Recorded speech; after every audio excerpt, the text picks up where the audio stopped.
It's good to have that other end. Yeah, just it'll be like podcast, and I can chuck the audio on YouTube. And have a image in the place. All right. But yeah. So we probably up to about 30 minutes. Yeah. To talk about whatever. Sound good? Yeah, absolutely.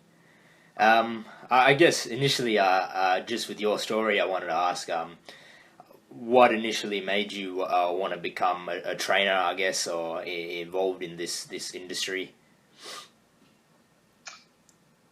I always enjoyed the training. That was the thing that when I started thinking about what direction am I going to go professionally.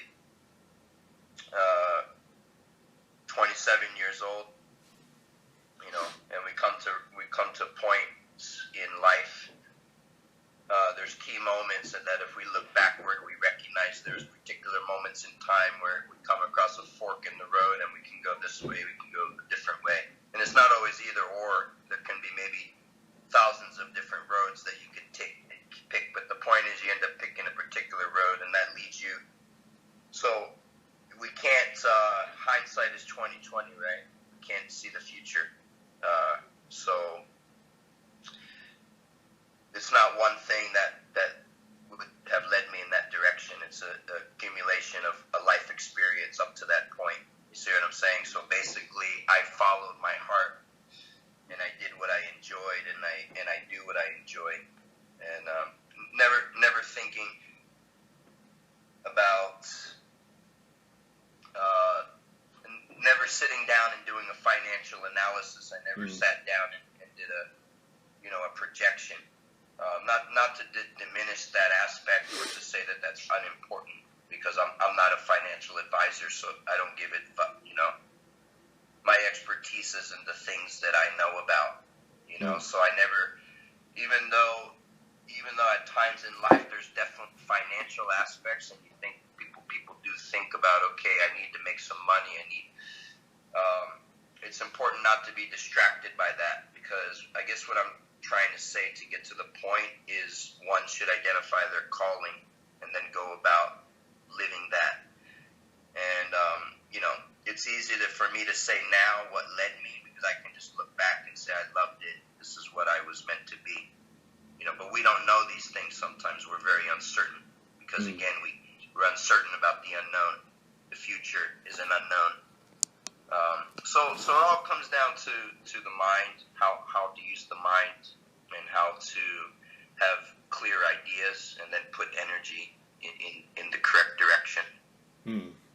If we're distracted by many thoughts, especially if they're thoughts that are actually working in contrast to our stated goals, because there's a difference to have a stated goal and to have a real goal. The stated goal is what you say you want, but the real goal is what you consistently do.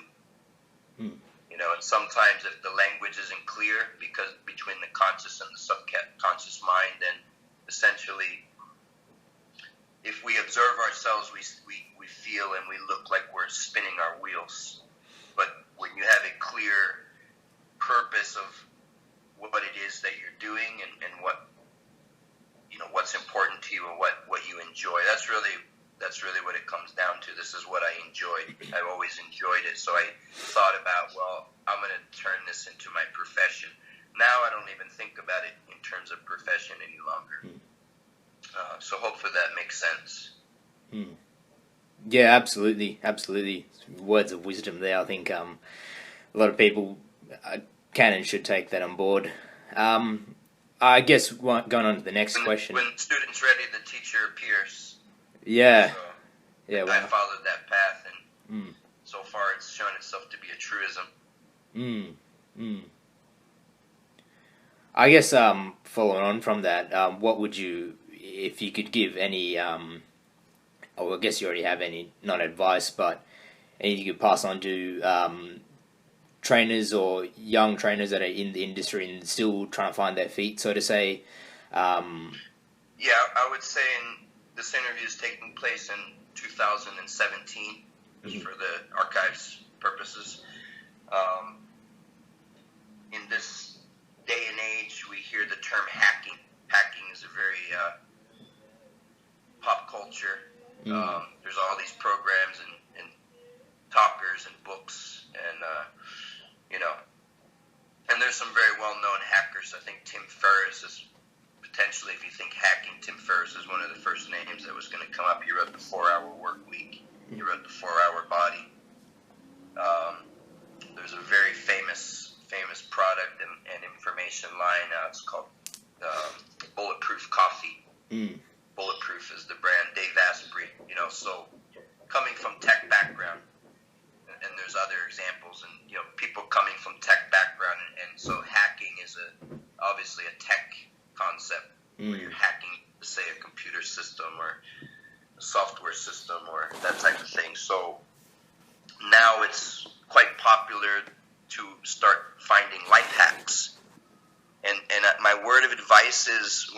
to expertise, there is no hack. Okay, there is no shortcut to becoming an expert. So if I'm to be honest, if I'm going to give useful advice, I will say be an expert in what you do, or develop expertise in your chosen field. And in that way, it transcends time, because as the saying goes, there's always a market for quality. So when you pursue that expertise, you develop in the quality. And it's not like a stationary where it's like you have this is where we start and this is where we end. Rather, it's a process. And it develops we have to take a multi-dimensional perspective to the progressions, just like with strength training. It's not one thing. It's not just body composition. It's not just one Rmax or VO2 max, 1 RM or VO2 max. There's many parameters we can look at. However, the conceptual framework is based on a holistic development. So my advice is also we have to apply that to our chosen fields. My expertise is in what I've been doing for many years. That's the real expertise. So the contrary to that is to pursue something that you don't love, but because you think you should do it, or you're under this idea that you're supposed to be doing it, but perhaps it doesn't bring you joy. So there's not a feeling of it's not a natural thing to work in a profession where we don't feel good when we're waking up and we're going and we're thinking like, I don't want to go, and then you're there and you're like, I don't want to be here, and then you leave and then you're thinking about the whole day that you didn't enjoy. You see, so it perpetuates a negative, and it's an illusion, because we think that society is telling us that that's what we're supposed to do, but then we're playing out somebody else's instead of our own. Just got to stay with me. Either listen or you get what you can get. It's I'm just sharing my experience. I can't speak for other people, but the advice is to become expert. And if that's personal training, then it's personal training. Whatever it is, if something's worth doing, it's worth doing well. And don't fall into the trap of making up a lot of marketing gimmicks to distract the buyer, and rather work on the quality of the presentation, which is your service. So the service, and again, it could be you're a really strong, muscular kid, or a good-looking kid, and so you're a personal trainer because everyone's coming up to you and saying, "Oh man, that was back in the old days with the bodybuilder, right? 40 years ago, if someone was looking for a personal trainer, they'd find the guy with the biggest biceps or the chest and be like, will you train me, dude? Then what happened was the functional fitness emerged. Functional fitness wasn't around when even a generation ago. So it's just depending on part of the world, and it essentially was a thing in U.S. first. Like almost all things related to fitness, it either becomes a trend in the U.S. and then eventually goes around the world, or it starts in U.S. and it fizzles. And, it's not to say U.S. is the best. I'm not one of those ethnocentric people. I'm just saying with regards to fitness, U.S. still holds the dominant position in the global affairs when it comes to trends, because the whole world looks at U.S. and say, what's hot there? And the biggest of those eventually make it all around the world. And I'll throw out a few examples just so people can follow, like Bosu. You say Bosu and you're in fitness, everybody knows what you're talking about, right? That's ubiquitous. So, and there's other examples too. Crossfit. Doesn't matter if you're Australian or, everybody has heard of CrossFit. Kettlebells, so those type of things. Before it was just bodybuilding. That was your choice if you wanted to get quote unquote, or then it was running. 1970s, Dr. Kenneth Cooper, Jim Fix wrote the book Running. Dr. Kenneth Cooper Institute, the VO2 max, and the importance of the cardiovascular. So running became a big thing, and everyone's running. And but this thing that we have now, which pretty much if you don't have your foot in this, you can't be competitive anymore, because even the big box gyms, the big brands where they were talking Gold's Gyms or California Fitness, or in Asia we have Celebrity Fitness First. There's these big gyms, 24-hour fitness, right? Some people call them the global gyms or the big box gyms. as contrasted with, say, the Crossfit, which is the contrary model, which is based on a studio and, or an individual place, not a big box gym. Decidedly not that. Something very different than that, right? So nowadays, even the big box gyms have little CrossFit corners or little conditioning corners in the corner of, not where all the mirrors and all the machines are, but in a different part of the gym. That they're having to create space because they know that they need to figure out that functional training to stay relevant, right? And so, there's a lot of different directions we can go on now in terms of training as compared to, in some places, even 10 years ago. It's a different model. In the U.S., I'd say it's been basically about 30 years before, when you started hearing the functional training being used, and nobody was doing kettlebells back when functional training first started. So functional training might have been Reebok steps, and there was no TRX yet. The CrossFit didn't exist, so that was around 2000. The early 21st century is when now you have these tools. You have a kettlebell, you throw that into the functional training matrix. Now, bam, you've just expanded your horizons of what you can do. So now a trainer that doesn't have a lot of money can put one kettlebell in the back of his car, or they can put a TRX around their shoulder and bring the skateboard, and they can go to the park and they can start running boot camp. You throw a kettlebell into the mix, now you can do it. You take the kettlebell out, you're going to be hard pressed to get a comprehensive training at a park. So the kettlebell gave you the ability is now I don't need a gym. Now I don't need membership. Even in that way, even that kettlebell has been more impactful than CrossFit, because in CrossFit you still need a membership. It's much superior, and I'm not saying pro anti CrossFit. CrossFit is what it is. So recognize, all respect. So it doesn't matter if someone likes CrossFit, doesn't like CrossFit, does it, doesn't do it. That's a massive influence in the whole fitness space that we have today that simply didn't exist 20 years ago. So even functional fitness, it started before these pieces started getting into the matrix. And so now here we are. What do we call it? We're still calling it functional fitness. A lot of people are, functional training. But is that what it's going to still be called in 10 years, you see? So it's not. And I don't really care, because it's not really my area. But I think human performance, we start hearing people talk more about human performance now. So even a bigger idea than functional training, which was bigger than just bodybuilding and run. But even ultimately that, what's old is new. So perhaps we're just touching the very bottom of the iceberg as far as how the whole fitness space is evolving.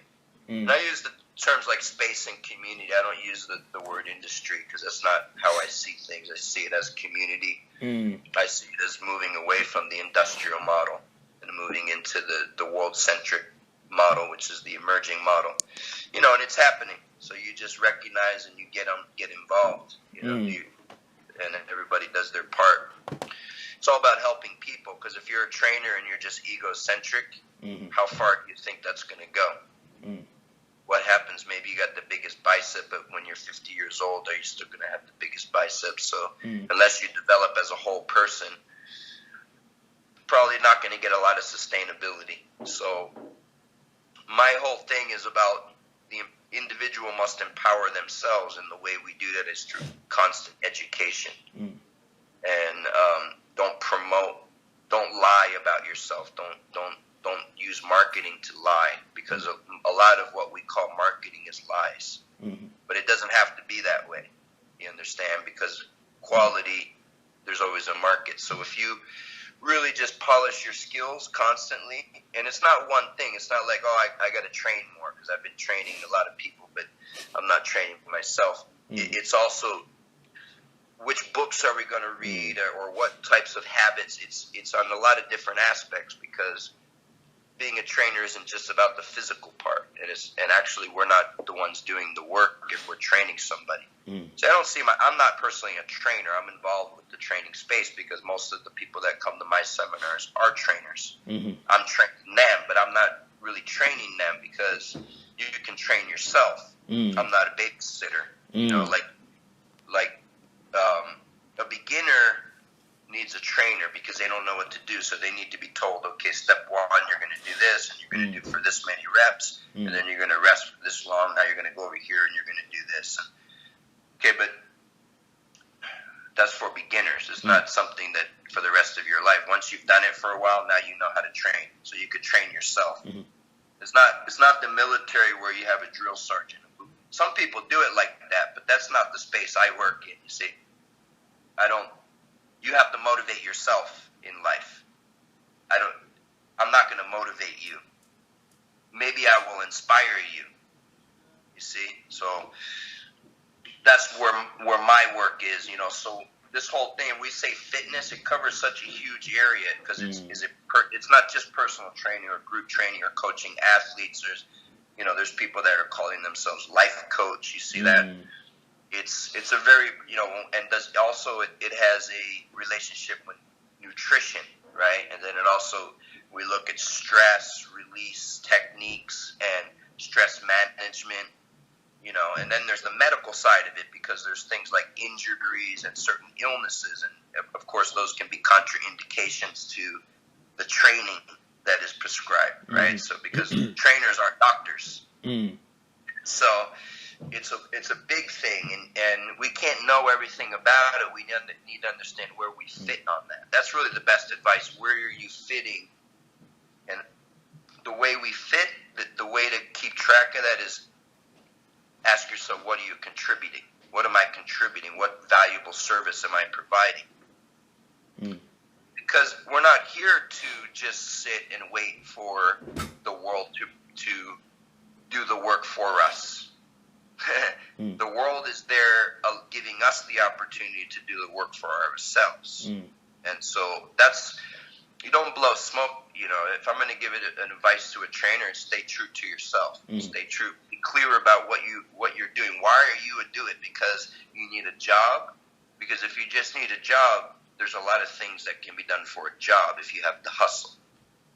But if you take out the hustle, then it doesn't really matter to the job because you'll never grow into the space, so you'll always be at the same level. And if you stay at the same level while life goes on, there's friction, right? So and in a way, you're moving backwards because you cannot move forwards. So you can't stay at the same level. You have to constantly evolve. And more people are starting to understand this, and do what makes you happy. We don't want there to be trainers that don't enjoy their work and hate their job, and they're just seeing the people as clients that represent a certain wage per hour. This is the old model. It's the industrial models. So fitness is not an industry the way that I do it and the way that it's evolving into. It's not using a banking or a financial world model. And so we're just counting sheep as if it's an assembly line or a slaughterhouse. You see, this is not, it's about you're making impact on someone's life. They come to you. It depends on the person. Like, you see, my mind is very big, but we could scale it down. Maybe it's very simple. This person wants to lose weight. They want to lose fat, and you're going to help them lose fat. So it's calories in, calories out. It's creating the metabolic burn. So you train them. Maybe you're not getting into the life coaching aspect of things, right? Maybe you're just sticking, and there's nothing wrong with that. But if that's what you want to do it well. Take accountability that it's a service.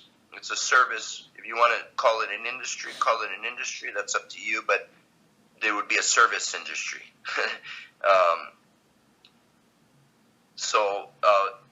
That's the best advice to a trainer is remember it's the fruits of the labor when we reap what we sow. You have to do the work, you have to put in the time, and you have to put in the effort. And it's not about you. It's about the customer, if you want to use that term, which again, I don't use that term because for me, I'm a teacher and they're my students. But again, stepping into a language system, sometimes we have to change the language, create new words if there's not words that suitably describe the conceptual model. So, my path is very unique. I'm not going to say to a trainer, you know what, do what Steve Cotter has done, or, you know what I mean? I'm not sure that there's very many people that, you know what I mean? This is very unique to me, how I do it.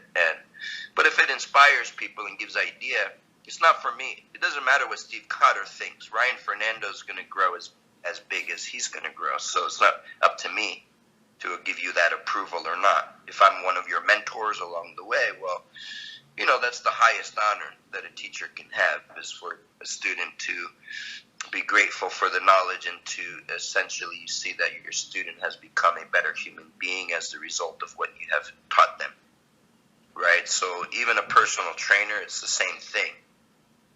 Someone comes to you because they want you to help them, to feel better, to look better, to have more confidence, to have more belief in themselves, to listen to them, right? That's why people pay trainers to train them, is because they want this guidance. They don't think that they know more than you, because otherwise then they wouldn't be coming to you. They come to you to pay you because they think that you know more than them and they're counting on you.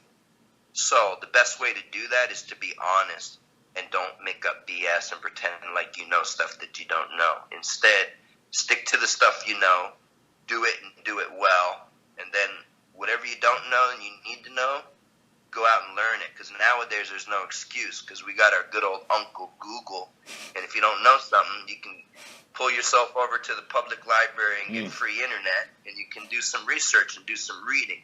Am I saying every link you find is the gospel and the truth? No, I'm saying develop critical thinking, and you have to have, again, we make mistakes. Sometimes we think we have the answer, and it's not the correct answer, but that's part of it too. Can't be afraid of the mistakes, right? Just if we're true to our calling, we're doing, and if you're helping people, then basically you will ride the wave, and you will be able to master the wave at some point. And even as a master, sometimes the master will still fall off the surfboard. You see, so there's no promise of comfort throughout it all. Discomfort is where we grow as trainers, as individuals, as human beings, as relationship, in business. We get to points where we're not comfortable. We haven't been here before. We don't have the answers. Just embrace that. Step into it. Believe. Have ultimate faith. Believe. Look within first. Now, this is the type of advice I give. It's a lot of advice. At the same time, if you boil it down, it's just real simple. It's just be you and be true to who that is, and then block out all the distractions. Any person or any media that is distracting your mind from the goal. See, I see it this way. My mind is valuable real estate. You have to be very selective with what you allow to occupy that real estate. So if you allow a bunch of nonsense to occupy it, there's no space for the, so don't talk about your goals. That means nothing. It's basically be clear on what your goal is, and then do the work. And the work speaks. The work says what you want. And if you're not satisfied with what you have, you need to put more energy into the correct channel. So when you start realizing that, then it's like, do I really want to sit here and watch this football game for 4 hours? Because at the end of it, if I'm a fan, if my team wins or my team loses, it really doesn't make a difference. I've just basically wasted 4 hours of the day. And if it gives you, maybe it gives you a feeling and you're happy, but then realize that when your team loses, you're going to have the opposite feeling too. So at the end of it, it makes no difference in your success as a trainer if the home team wins or loses. And so if you're wasting a lot of time on stuff that basically is, we don't have a lot of time to waste. So I'm not suggesting people throw away their televisions necessarily or anything like that. I'm saying that when you're focused you don't make room for anything else. The people that are in front doing it, they were so driven. They were so driven by their vision. You understand that this drive, it cannot be. It's like the ocean and the dam broke. You cannot stop it. You cannot stop it. So that's how you have to be if you're a trainer and you want to achieve your full potential. As my friend Vishen says, be extraordinary. Be extraordinary. Yeah, that's a lot to take in, man. yeah, power. So anyone can rewind and they can listen to it more than once. Yeah, take notes. But even if you just get one piece out of it, you get the value. If you don't like it, you don't have to rate it and give it 1 star, whatever. It's not my problem. I'm not aiming for popularity. I'm just sharing my experience. Whoever it benefits, that's how I see it. For me, if I go to a seminar or a class, if I get one thing that I can take and use, it's very worthwhile. It's worth it, because that's the thing you're going to use in your life, that one piece of information. So only a small percentage of people will actually listen to every word. A lot of people will probably tune out. But that's also partly by design. So you just take, as Bruce Lee said, you absorb what is useful. Discard the rest. Taken. That's a wealth of information shared, Steve, to pass on. I remember when we trained, we touched upon flexibility and mobility. Would you be able to elaborate a little bit more on that for the people that are going to be listening to this video? Yeah, in some, I won't be so wordy on this one. In some, if you're looking at the whole program, the intelligent, now, for me, I'm thinking not what do I want to achieve over the next week or 2 weeks, just the session or the next year. Rather, what seeds are going to be planted, which are going to be lifelong. Okay, so in the context of longevity and sustainability, and maybe you're a 20-year-old athlete now, but someday you're going to be a 65-year-old grandfather or something like that, or grandmother. So life is going to change regardless of how we see things today. We're going to continue to age. That's a commonality for all of us. We may age more or less slowly, or more or less greatly or healthily, based on the decisions we make. But the suggestion is that you have to look at the long term. So in the context of the long term, mobility is of massive importance, because we have a body, and to go from point A to point B is to move it. So mobility is the art of moving and the ability to move. So it's pretty important, right? If you understand that, then even maybe putting a barbell over your shoulders takes even a second position, as compared to just being able to stand up out of your chair. Because it's all well and good if you're squatting heavy, but if you're having extreme difficulty walking up the steps, we have a serious issue with, life balance. Now, again, I'm not talking to the power lifters, because I think the serious power lifter is going to say, screw the rest of it, and the numbers is what matters. And I respect, one of the guys I know well, I consider him a friend, I have great respect, is Super D Donnie Thompson, one of the greatest of all time, first man to total 3,000 pounds. And, so someone like that is going to tell you, but even Donnie, he's not doing it anymore. Now he's teaching powerlifters how to be smarter, not injure themselves. They don't have to injure themselves, and he's inventing. So he's a guy that's evolved even out of it. But I'd say the powerlifter is the exception, because now even if your back is sore or you tore a muscle or whatever, if you can get under the load and you can, you're pushing those numbers until you can't push anymore. So that's not me. That's not my area. I'm really focused on the longevity, and a lot of the people I'm talking to, they started realizing that heavy barbell lifting kind of doesn't feel good on their back and knee anymore. Then they start looking at things like kettlebells, and in the beginning and in the end, you're going back to the body, and you have to move it. So mobility, it's dynamic mobility, joint rotations, It's again a very broad area. You gotta study it. A workout's not complete without the mobility, because you do the mobility before you start the weightlifting and all of this other stuff. Okay, so flexibility, it's related to mobility. It's an aspect which is the flex ability. It's the ability of the flex. So what's the flex?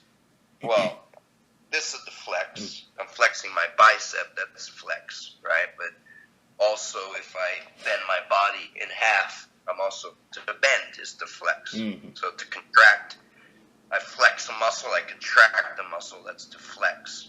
Okay? Or I bend this rubber band, I flex this rubber band. So we have these kind of two contexts, the context of contracting and the context of bending. Most people, when they talk about flexibility, they're only thinking in terms of the bending, but they forget about the contracting. So that's the main point about the flexibility, is it's a form of strength training. There's a contraction of the antagonistic muscle. So if you want to lengthen the hamstring, you're going to shorten the quadricep. The muscles on each side of a joint work in opposition. That's fundamental exercise physiology. We learned about this reciprocal inhibition. Okay, so to extend the hips, the glutes are going to contract, and to flex the bicep, the triceps are going to contract, and on and on and on with every part of the body. So that when you have to apply this to the flexibility, you can't just sit there passively and fall and call that stretching. That's just called going through motions, because somebody told you you're supposed to do it, but you have no idea what you're trying to do, right? So the flexibility, you got to learn the correct technique of the flexibility, and the stronger athlete can be the more flexible athlete, because it's to stretch is to pull.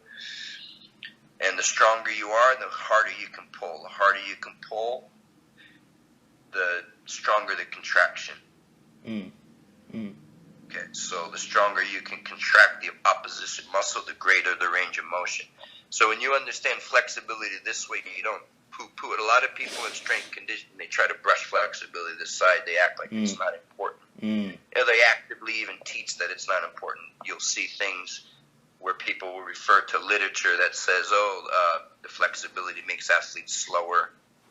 This is all hogwash. It's all incomplete and shoddy studies, because unless you're teaching the person how to stretch correctly, you're not going to get any good results. So you can't measure these guys that are sitting on the grass pretending to stretch, and then the test shows that they showed a power decrease in their vertical jump, right? So the summation is that stretching before athletics,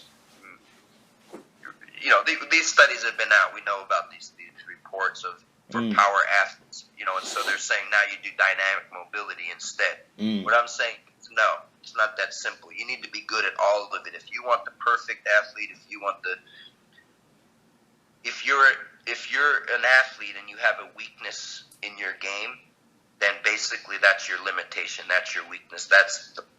Whatever your weak link is, that's as good as you can be. So if you're really good and you have that weak link and you want to get better, the only way you can get better is you need to strengthen that weak link. So if you're looking at everything else and you're ignoring flexibility, you have a gaping hole in your overall. Because why should you be strong and fast and with good endurance but not be flexible? Because if you take the same athlete who's strong and fast with good endurance and he's also flexible, he's also more indestructible. You know what I'm saying? So anybody that try to say, flexibility is not important, or all strength training is not important, or endurance is not important, right? They're just trying to divert you from what they're not good at. They're not good at flexibility, so they don't want you to think about it or talk about it, because then maybe you have to figure out what this guy is providing. You know what I'm saying? So it's not based, my way of communicating, it's based on just sticking to what you know and then figuring out where your weaknesses are, identifying. And then, there's always more than one way. So like, let's say that you feel you want to add some body mass. Okay, you can do that. You use the barbells and you use the compound, you do the squat, the deadlift, the row, the press. But maybe you don't have that. Can you do it with body weight? Yes, you can. You can figure out to make body weight exercises more progressive, and you can also put on mass doing that type of program. So there's always more than one way, to do any goal. It's just a matter of that we take a holistic approach. And so mobility is important. You need to really know the mobility. Usually you do that before. And then you do the training, whatever that is, if it's the running or the jumping or it's the circuit training, it could be the weightlifting. It's the main workout. And then at the end, that's usually where you're going to do your stretching, your cool down. But that's where you want to work on the flexibility because the body's warm. So if you're taking a progressive flexibility, then your idea is to get a little bit more flexible each time. It's, just like you want to add a little bit more weight each time. This idea, you take the same idea of progressive overload that you use for strength training and you apply it to your flexibility training. Does that make sense? So you got the dynamic mobility. That's where you're going to do your skips and your high knees and your shoulder circles and all those mobility. In the beginning, you work out the tightness from your joints. So there's a lot of tightness in the shoulder. You're going to spend extra time mobilizing the shoulders. This is it's like a big giant it's like a big giant toolbox. And so you keep studying, you pick up new techniques. So here's a cool one that I see the jiu-jitsu people doing, or here's one that I learned from a dancer or gymnastic people. They do this. You can't just, I have one technique for loosening my neck, and so I just do neck circles. There's 500 different ways that you could loosen your neck, right? Learn all of it. Learn everything that you can possibly learn and keep learning more. You know what I mean? And when you think you know, when you stay with that for too long, now it becomes habitual. And so because life keeps growing, so even if you're an expert, you still have to stay relevant. You still have to sharpen your tools constantly. You can't just say, you know what, I've arrived. I'm the top of the food chain, and then you get comfortable. Well, guess what? Michael Jordan's getting old, and now Kobe can go past him because that's how life goes. So I'm not saying Kobe was better. I'm not saying that at all. Anyway, that's a matter of personal preference. But the point is that even when you're great at something, it doesn't guarantee that you stay at the top. So if we constantly improve and work on our speaking skills, work on our listening skills, we work on our critical thinking, all those things are going to help us as trainers, right? It's not just budgeting's important, scheduling's important, energy systems is important. Absolutely. Like I said, or be extraordinary. Yeah, a whole bunch of elements. I think I'm going to run my timer on about 38 minutes here. Cool. I'll wrap up with a few, just one or two other questions. Another one I wanted to talk about was just obviously with the kettlebell training, we did the power of the breathing and its importance, obviously, for your stress control and the cycles and your technique. But also, when I was at Exos, there was a whole course. It was pretty much the underlying premise of the course was breathing, and so your intra-abdominal pressure and sort of realigning those breathing patterns to realign your pelvis, your rib cage and all that. So you realign those core key structures to improve your posture, and your mobility sort of improves from the inside out. And it's sort of a big thing that's getting a lot of what's the word? Traction, perhaps? Yeah, traction in the industry at the moment, and something which is new and it's coming into Australia as well. Is there any thoughts or sort of insights? Let me just interject there. You're saying it's new. What's new? Breathing's new? No, breathing is... the awareness of breathing is new? I'd say the breathing in terms of core stability being, and, your mobility, stability, continuum, FMS. Just teasing you, my friend. Yeah.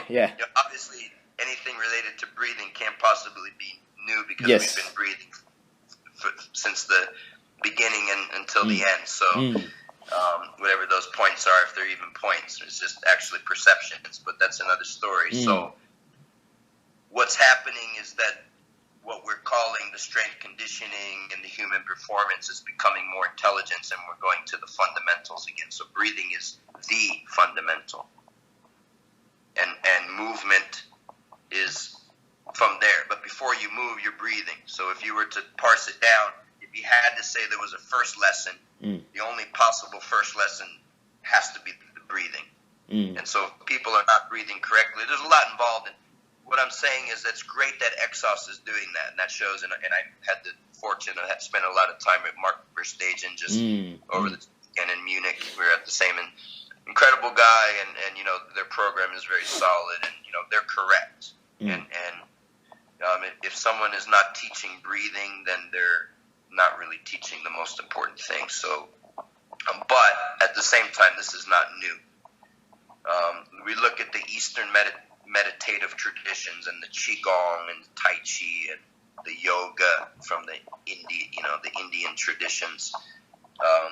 You can go very deep into the breathing arts. Wim Hof method is very famous now around the world. Again, breathing. When people do incredible things, breathing. So yeah, you could make a poem or a sonnet about breathing, as if it was a fair maiden. And breathing, where art thou? Breathing, where have you been all my life? You know, you are my everything. So this is the importance of breathing.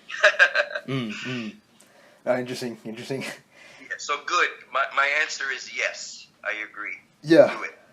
It's good. Breathe. Yes. Go for it. Good. Yeah. Cool. About Try not breathe.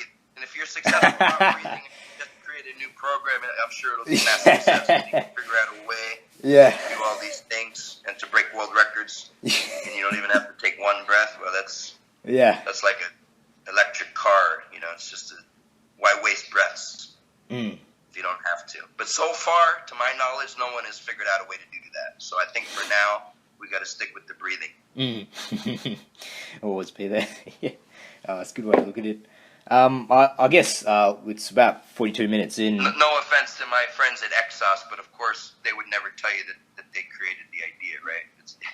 No, fine-tuned the best people in training are also going to be teaching you about breathing, because you can't brace your core unless you're breathing in the right way, and that's basically what you're talking about. Yeah. And so it's not something we can do just with one discussion. It's something that if someone is like scratching their head, I never thought about that. Well, now you're thinking about it. And, you know, the basic advice is pay attention to the breathing and figure out the correct way to breathe for all your movements, always. And then even when you're not training and you're not in the gym, you know, when you find yourself holding your breath, remember to breathe. Absolutely. Breathing. I guess the last thing I want to touch upon is just probably the importance of first-hand experience. So understanding and practicing, you know, having both the practical application as well as the theory. And I guess just some of your thoughts on, you probably heard of that, the 10,000 hour rule, where it's 10,000. Yes, absolutely. Yeah, to be. I actually would refer to the 20,000 hour. The 10,000 is to basically develop the mastery, and then the next 10,000 is to internalize it to where it becomes second nature with you.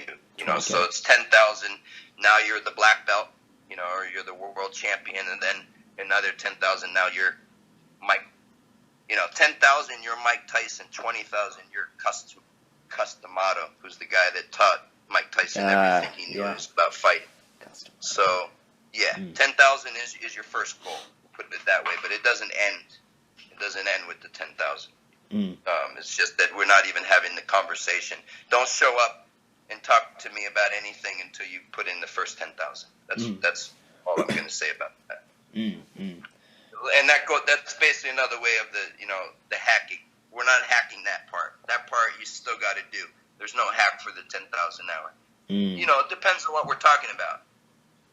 You want to pretend you're a world champion, or do you want to be a real world champion? Because you can do some local event in Mobile, Alabama, because only 3 guys showed up, and one of them hasn't, you know, thrown a punch or kick in 20 years. And if nobody else shows up, technically you're a world champion because they're calling it a world championship. Okay? But my definition is the best guys in the world. You got to beat them to call yourself a world champion. So unless you're really doing it, don't pretend.